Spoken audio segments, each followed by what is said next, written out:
that remarkable scene at the White House just a short time ago. Elon Musk standing in the Oval Office, President Trump sitting behind the Resolute desk. And it was Elon Musk who held court for more than half an hour. How Musk describes what it is the Trump White House is doing, defending his access to at least 15 government agencies and counting. Elon Musk was asked if he's being transparent, if he's policing himself, and if there's a conflict of interest given Musk's own company has contracts with the Pentagon. Our Rachel Scott asking many of the questions. Tonight, an extraordinary scene playing out in the Oval Office. President Trump sitting at the Resolute desk, and standing next to him, Elon Musk and his young son, holding court for roughly a half an hour. Your detractors, Mr. Musk, what? including a lot of Democrats. I have detractors? You do, sir. I don't believe it. Say that you're orchestrating a hostile takeover of government and doing it in a non-transparent way. What's your response to that criticism? Well, first of all, you couldn't ask for a stronger mandate from the public.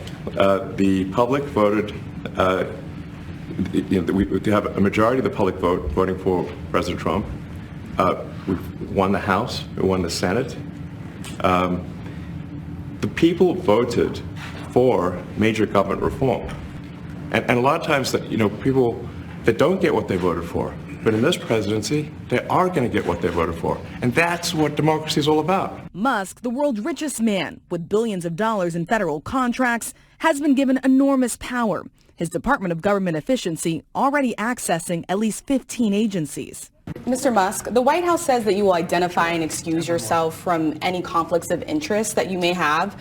Does that mean that you are in effect policing yourself? What are the checks and balances that are in place to ensure that there is accountability and transparency? No. Well, we actually are trying to be as transparent as possible. In fact, we post our actions to the Doge handle on X and to the Doge website. So all of our actions are maximally transparent. In fact, I don't think there's been, I don't know of a case where an organization has been more transparent than the Doge organization.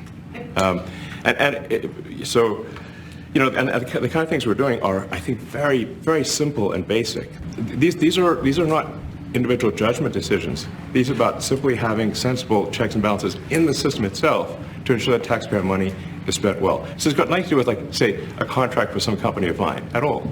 But if there is a conflict of interest when it comes to you yourself, for instance, you've received billions of dollars in federal contracts when it comes to the Pentagon, for instance, which the president, I know, has directed you to look into. Yeah. Are you policing yourself in that? Is there any sort of accountability check and balance in place that would provide any transparency for the American people? Well, all of our actions are fully public. So if you see anything, you say, like, wait a second, hey, Elon, that seems like maybe that's, there's a conflict there. It's not like people are going to be shy about saying that. They'll say it immediately. Including you yourself. Yes. But transparency is what builds trust, not simply somebody asserting trust. So not somebody saying they're trustworthy, but transparency, so you can see everything that's going on. And then you can see, am I doing something that benefits one of my companies or not? It's totally obvious. And we thought that we would not let him do that segment or look in that area if we thought there was a lack of transparency or a conflict of interest. But I followed up. If you have received billions of dollars in contracts from the Pentagon, and the president's directing you to look into the Department of Defense, is that a conflict of interest? Yes, we definitely need to do and are going to do at the president's request. Does that present a conflict of interest for you? No, because you'd have to look at the individual contract and say, first of all, I'm not the one, filing the contract. It's people at SpaceX. Musk and Trump have complained several of their plans are stalled in the courts, raising concerns the administration may defy a judge's orders.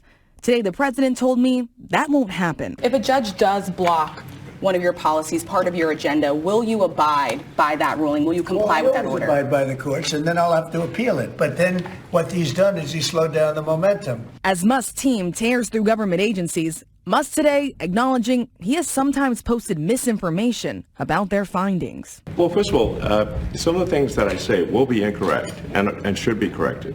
So nobody's going to bat 1,000. I mean, we will make mistakes, but we'll act quickly to correct any mistakes. And David, there in the Oval Office, it was clear just how powerful Elon Musk is in this White House.